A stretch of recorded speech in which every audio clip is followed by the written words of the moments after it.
जी मालिक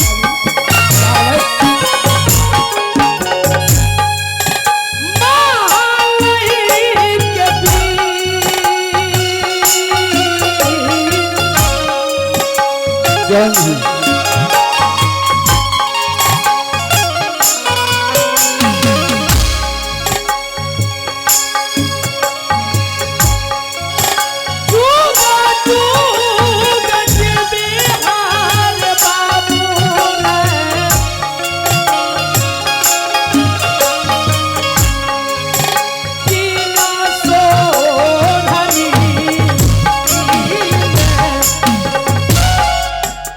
मालिक की बात छे हमरा बजलिए मालिक। सेनापति जी हुजूर आज बहुत बड़ा बात है। आज ये किला सोढ़री आधा आधा होने वाला है। ये तो हम सुन लिए हुजूर। तुम बताओ क्या आधा आधा हो जाएगा अच्छा हो या गलत होगा? हमरा तरफ से तो मालिक जहां तक चलती है बढ़िया बात रहे। अब मानना है नहीं मानना है ओकर कम छे। सेनापति जी हुजूर मैं जानता हूं कि काब न किला सोढ़री में अकेला तो ड्यूटी करता हो ना। जी हुजूर लेकिन आज झगड़ू ने मेरे साथ इतना बड़ा सवाल किया कि चाचा श्री आपके पास भी 2 पुत्र है और मैं भी भाई में अकेला हूं। जी आप इस राज को आधा आधा कर दीजिए। पहले तो मैंने इनकार चला दिया, लेकिन बाद में मैंने सोचा कि बात सत्य है। क्या तुम आदेश दे सकते हो? हे मालिक हमें तो नौकर छी। हमरा जे कहबा वो हम करबे, जे कहबा हमसे सुनबे। ठीक है, हमरा तरफ से एक बार छोटको मालिक के बजा के पूछ लो। ठीक है, उनको बुलाओ अल्लाह कुमार को। ठीक है मालिक।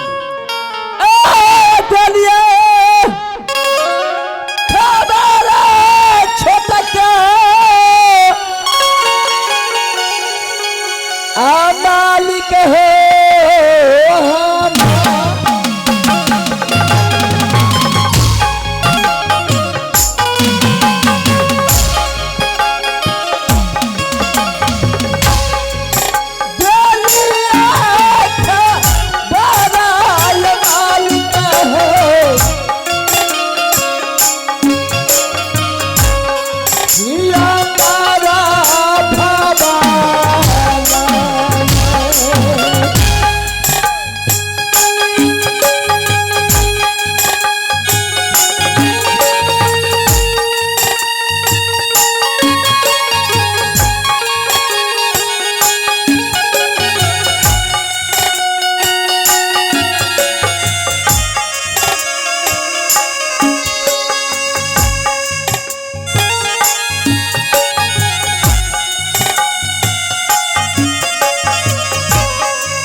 मुझे बुलावट किए हैं।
सिंहासन पर बैठे हैं, चल कर के सबसे पहले प्रणाम करता हूं और उसके बाद पूछूंगा कि पिता श्री कृष्ण ने मुझे बुलाए हैं। हो छपार नाम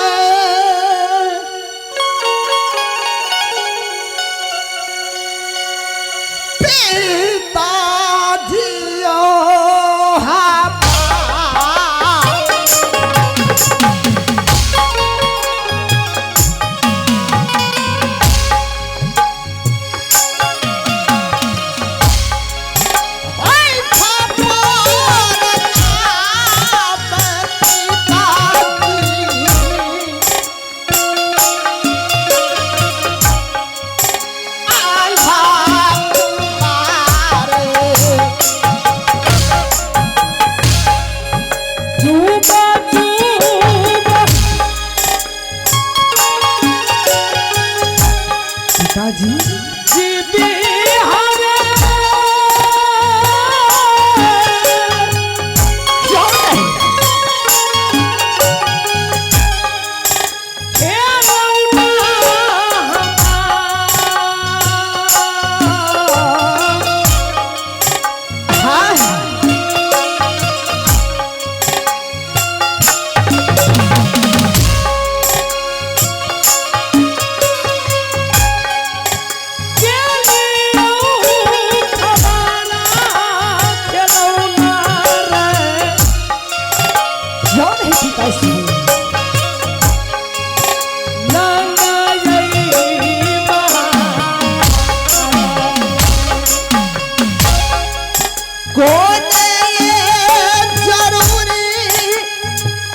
अवश्य बताऊंगा पुत्र।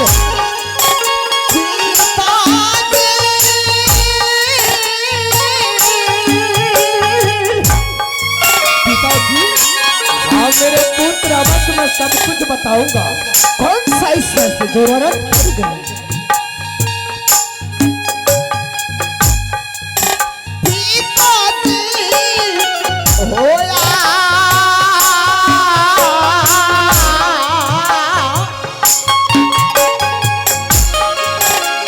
खुश रहो मेरे पुत्र।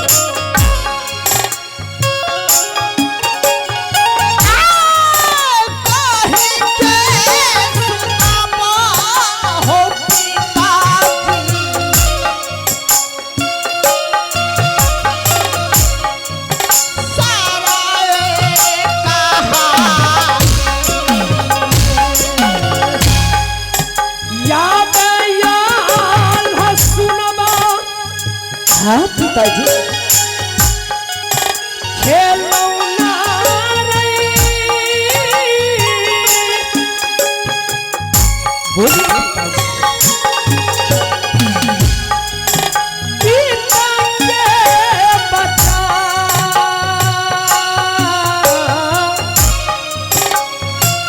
कौन है? बेटा हमारो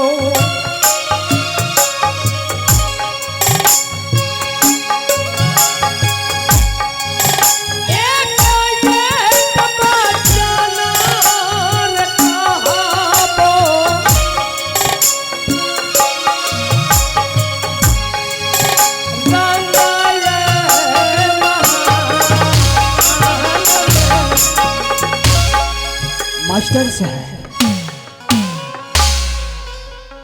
पिताजी, हाँ अल्लाह कुमार, आखिर बात क्या है कि आपने मुझे बुलाए हैं?